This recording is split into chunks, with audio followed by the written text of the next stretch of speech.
मेरा सौभाग्य कि मुंबई में जो भी हमारे चुनाव चल रहे हैं, तो आज यहाँ मौजूद हमारे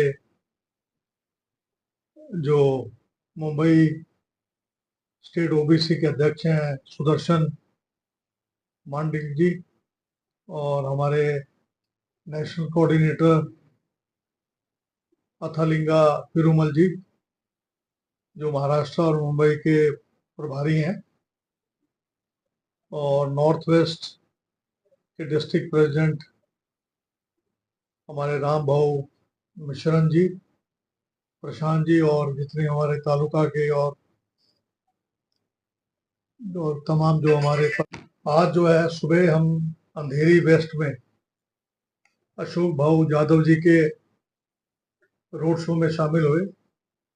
अभी इसके बाद हम लोग 179 सायवन कोलीवाड़ा दिनेश कुमार यादव जी के कार्यक्रम में जाएंगे। उसके बाद वाई बी चौहान सेंटर में मल्लिकार्जुन खड़गे जी का कार्यक्रम है, वहां पर जाएंगे। और शाम को हम धारवी जाएंगे 178 में, जहां ज्योति गायकवाड़ जी चुनाव लड़ रही हैं, और मुंबा देवी जहां अमीन पटेल जी लड़ रहे हैं। तो ये चार आज जो हमारे कॉन्स्टिट्यूंसी में यहाँ पर जाने का मेरा कार्यक्रम है। जहां तक सवाल है महाराष्ट्र और मुंबई का, आपको मालूम है कि ये जो चुनाव है 20 तारीख को, इसमें अहम फैसला महाराष्ट्र और मुंबई की जनता ने लेना है कि जो फिरकाप्रस्त ताकतें हैं, जो जोड़ तोड़ की राजनीति से जो एमवीए की सरकार है उसको गिराकर, और जो है महायुति गठबंधन जो इनका बना है, ये एक लोकतंत्र के साथ खिलवाड़ है। एक चुनी हुई सरकार को गिरा के, और ये आज काबिज हो गए हैं। आज जो है युवा जो है वो बेरोजगार हैं, महिला सुरक्षा की कोई बातचीत नहीं करता है, कोई महंगाई की बात नहीं करता है, कोई भ्रष्टाचार के बारे में उसका अंकुश लगाने की बात नहीं करते हैं, और केवल इनके पास एक ही नारा है। अभी फिलहाल जो योगी आदित्यनाथ जी ने कहा कि अगर बटोगे तो कटोगे, तो मेरा ये कहना है कि ना तो हम बटेंगे ना हम कटेंगे। हम जो है जनता को जोड़ेंगे और विकास की राह में आगे बढ़ते रहेंगे। और मैं समझता हूँ कि जो नाथूराम गौडसे की पार्टी है भाजपा, इनका हमेशा समाज को बांटने का काम रहा है, समाज को तोड़ने का काम हुआ है। हमारी महात्मा गांधी जी की पार्टी है जो अहिंसा में विश्वास रखती है। युवाओं के लिए हमने 4,000 रुपये बेरोजगार भत्ता देने की हम बात कर रहे हैं, हम युवाओं की बात करते हैं। महालक्ष्मी योजना के तहत हम लोग जो है 3,000 रुपये हम हर महिला को देने की हमने बात करी है, ताकि जो है वो अपने आप में सक्षम रह सके। तो 5 गारंटी है हमारी। तो महिला सुरक्षा की हम बात करते हैं, मुफ्त बस सुविधा की हमने जैसे कर्नाटका में की है वैसे यहाँ भी हम कर रहे हैं। किसान की बात नहीं करते ये लोग। न्यूनतम मूल्य को लेकर जो काला कानून बनाया था, आज तक न्यूनतम मूल्य का इन्होंने बिल आज तक पार्लियामेंट में पारित नहीं किया, जबकि वायदा किया था कि हम न्यूनतम जो मूल्य है, और किसानों के साथ बहुत बड़ा धोखा किया है। 3 लाख तक का कर्जा माफ करने की बात कांग्रेस पार्टी कर रही है, और जो समय पे अपने लोन को भरेंगे उनको 50,000 रुपए कैश के रूप में, प्रोत्साहन के रूप में देने की बात है। एक जातीय जनगणना, आप जानते हैं कि 2026 में डिलिमिटेशन होना है। जो काम 2021 में होना चाहिए था, अब इनको 2025 में शुरू करना पड़ेगा, तो डिलिमिटेशन बहुत जरूरी है। राहुल जी ने कहा भी था कि आपको जातीय जनगणना करनी पड़ेगी। जातीय जनगणना करना इसलिए जरूरी है ताकि हम ये देख सकें कि राजनीतिक रूप से कौन पिछड़े हैं, सामाजिक रूप से कौन पिछड़े हैं, आर्थिक रूप से कौन कमजोर है, शिक्षा के क्षेत्र में कौन कम है, किसके पास कच्चा मकान है, किसके पास पक्का मकान है, किसके पास साइकिल है, किसके पास मोटरसाइकिल है। और हर समाज में, चाहे वो स्वर्ण जाति के लोग हों, चाहे वो पिछड़ा वर्ग के लोग हों, चाहे वो शेड्यूल कास्ट के लोग हों, सबके लिए सबकी गिनती की जाएगी। और उसमें जो मोदी जी कहते हैं मेरे केवल 2 वर्ग हैं, गरीब और अमीर, तो उसका पता कैसे लगेगा जब तक आप जातीय जनगणना नहीं कराएंगे, जब तक आपके पास डाटा नहीं होगा। अब योगी जी तो कहते हैं बटोगे तो कटोगे, और मोदी जी कहते हैं कि एक होंगे तो एक होंगे तो आप जी सेफ है। इनमें से कौन ठीक है? एक तरफ तो एकता की बात करते हैं, दूसरी तरफ बांटने की बात करते हैं। तो मैं तो ये मुझे लगता है कि दोनों को आपस में सलाह कर लेनी चाहिए। और किसको काटने की बात कर रहे हैं, थोड़ा उसका ब्यौरा दें हमें। और किसको बांटने की बात कर रहे हैं? इनके पास सिवाय हिंदू मुसलमान के और तो दूसरा कोई इनके पास कोई मुद्दा नहीं है। देखिए, संविधान की जो कॉपी है वो राहुल जी दिखाते हैं, उसका रंग लाल है।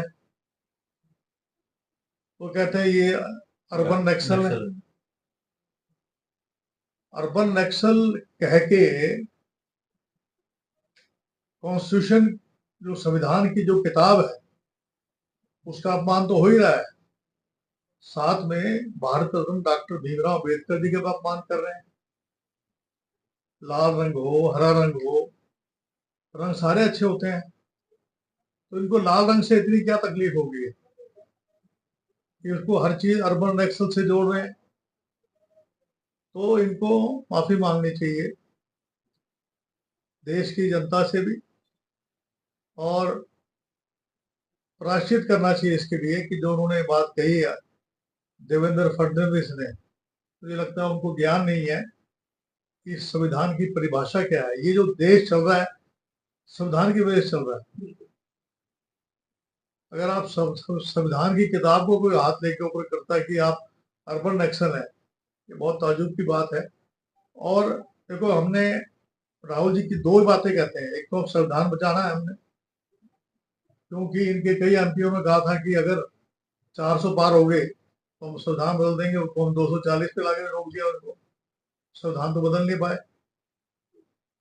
लेकिन इनकी मंशा में कोई, आप सोच रहे हो कि ये नहीं चाहते हैं, आज भी चाहते हैं कि संविधान बदला जाए, लोकतंत्र की को बचाना है।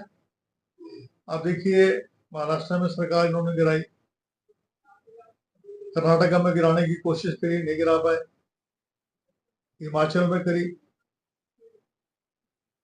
इन्होंने जो है राजस्थान में करने की कोशिश करी, तब उस वक्त काम नाकाम हो रहे। देखो जी, राहुल गांधी जी के बारे में मैं एक ही बात उनके बारे में कह सकता हूँ कि जहां जहां वो जाते हैं तो आम आदमी से मिलते हैं, इंटरेक्शन करते हैं, और जगह जगह जो है सेमिनार्स कर रहे हैं, जहां पर एनजीओज आ रहे हैं और बड़ी बड़ी जो हमारे बुद्धिजीवी लोग हैं उनसे इंटरेक्शन कर रहे हैं। और उनसे इंटरेक्शन करने के बाद जो बात जन जन तक पहुंचनी चाहिए, सबसे बड़ी दिक्कत क्या है? शिक्षा की दिक्कत है। सबसे बड़ी दिक्कत क्या है? स्वास्थ्य की दिक्कत है। इसके बारे में, स्वास्थ्य के बारे में बात नहीं करेंगे। राहुल जी स्वास्थ्य की बात करते हैं, शिक्षा की बात करते हैं, बेरोजगारी की बात करते हैं, जाति जनगणना की बात करते हैं, संविधान को बचाने की बात करते हैं। तो वो जो बात है वो जनता के सीधा जाकर जो जनता से एक जोड़ने की बात करते हैं, जनता को जोड़ने की बात करते हैं, ये जनता को तोड़ने की बात करते हैं। इतना फर्क। मुझे तो लगता नहीं किसने कहा था कि हम बंद कर देंगे। किसी ने नहीं कहा था बंद कर देंगे। ये तो इनका खुद का प्रोपेगेंडा है। संजय राउत देखिए, हमारा गठबंधन है और गठबंधन में केवल संजय राउत जी नहीं आते हैं, उसमें शरद पवार जी भी हैं, राहुल जी भी हैं, इधर जो है उद्धव ठाकरे भी हैं। वो डिसाइड करते हैं कि हमारा मैनिफेस्टो क्या होगा। तो एक व्यक्ति के कहने से कोई वो बाइबल नहीं बन जाती है। तो हम कह रहे हैं कि भाई ईवीएम मशीन की बजाय आप बैलेट पेपर से करा दीजिए। तो उनको क्या तकलीफ? यहाँ तक भी हिमाचल के मुख्यमंत्री ने भी कह दिया कि भी हम भले ईवीएम से जीते हैं, लेकिन एक बार लोगों की शंका तो दूर होनी चाहिए। लोगों को आज भी शंका है। और एलन मास्क से बढ़ के तो कोई आदमी नहीं है ना, उन्होंने ये कह दिया कि इसकी प्रोग्रामिंग हो सकती है। तो बताइए फिर क्या दिक्कत है इनको? इलेक्शन कमीशन क्यों उनके इशारे पर नाचती है? इन्होंने डीजीपी बाद में चेंज किया, पहले झारखंड का पहले चेंज कर दिया था, लेकिन जब प्रेशर पड़ा, जब दबाव पड़ा जनता के बीच, जब इनकी थूथू होने लगी इनकी, तब जाके इलेक्शन कमीशन ने जो यहाँ का डीजीपी जो लेडी है उसको बदली यहाँ से। हाँ, ऐसी कोई बात नहीं है।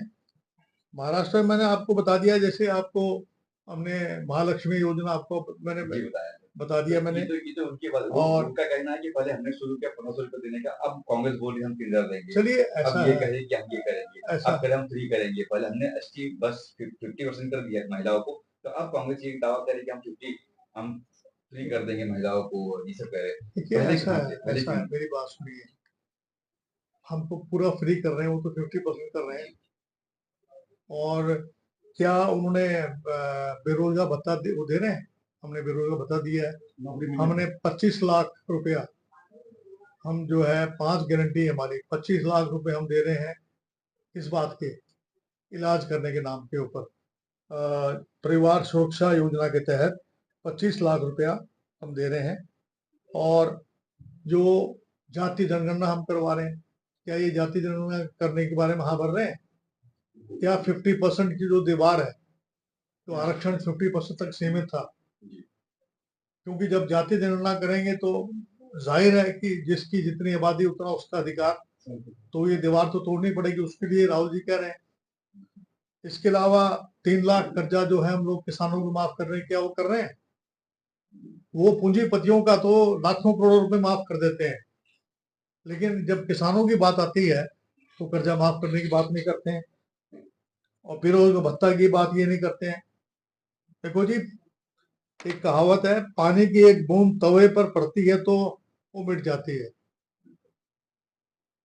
गुलाब के फूल पर पड़ती है तो चमकने लगती है,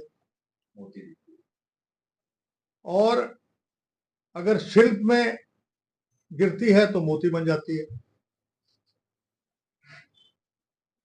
पानी की बूंद तो वही है, फर्क तो बस संगत का है। तो इनकी जो कुसंगत है ये देख देश को लेकर डूब रही है। जो तीनों जो ये गठबंधन हुए हैं, ये ठग बंधन है।